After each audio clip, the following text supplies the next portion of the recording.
Grouping has started to make our data more manageable, but we're still showing all the data all the time. That can get overwhelming quickly if we're using this application every day. So the next thing I want to do is filter our data so only a portion of that data is shown at a time. We'll start filtering by project. So the first thing we need to do is give the user the option to select a project for the report. Let's create a new form with a drop-down. Back in reports.php, below the header, we'll start with a new form. Once again, I've added some styling for you. So set the class equal to form container space form report.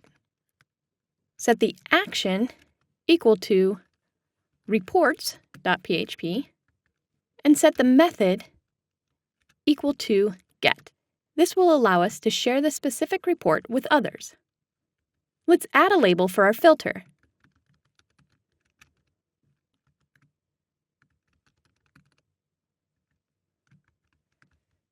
Filter, : Now we're ready for the select field with ID and name equal to filter.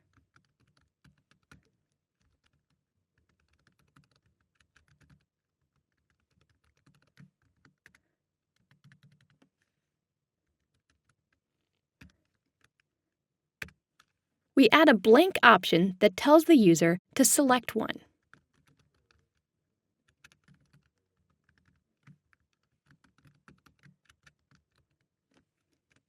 Then we can add our projects. We'll use PHP to pull the project information from the database with another for each loop.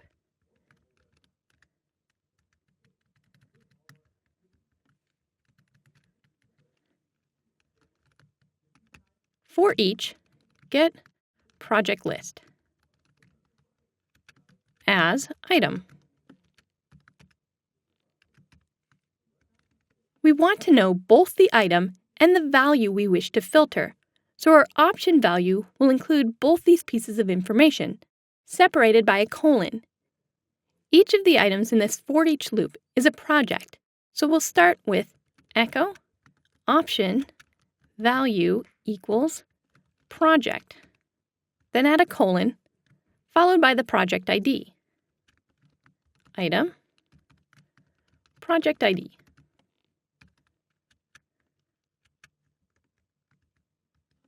For the display, we'll use the project title. Echo item title. Then we can close the option tag. Finally, we need the submit button for this form. Once again, add the class equals button, type equals submit, and the value we'll use is run. Let's preview this page in the browser. We select Project 1 and run. We can see that the data added to our query string, but it hasn't changed the report. Let's go back to Workspaces and do something with that new data. At the top of the reports page, just below the variable, let's add a conditional to check if not empty, get filter.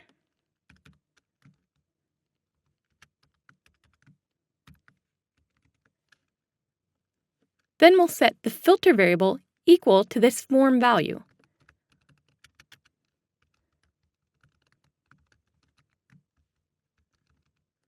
Input get filter sanitize string. We're also going to use the explode function to make this variable an array of values instead of a string. We'll use colon for the delimiter. Now we need to update our function to accept a more detailed filter. In functions.php, the getTaskList function is going to need a where clause. Let's start with an empty string. Then we can add it to our SQL statement. We only need a where clause if the filter parameter is an array. If is array, filter.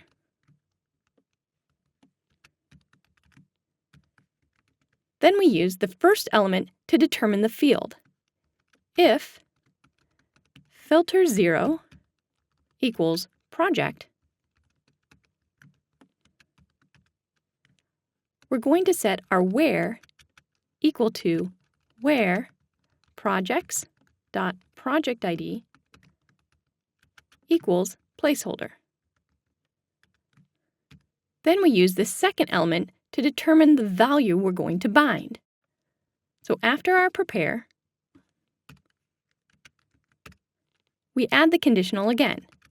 If is array, filter, results, bind value 1, filter 1, and then use PDO param int. Let's preview this in the browser again. Our query string stays the same, and this time we see that our filter is now working to select only the tasks for a particular project.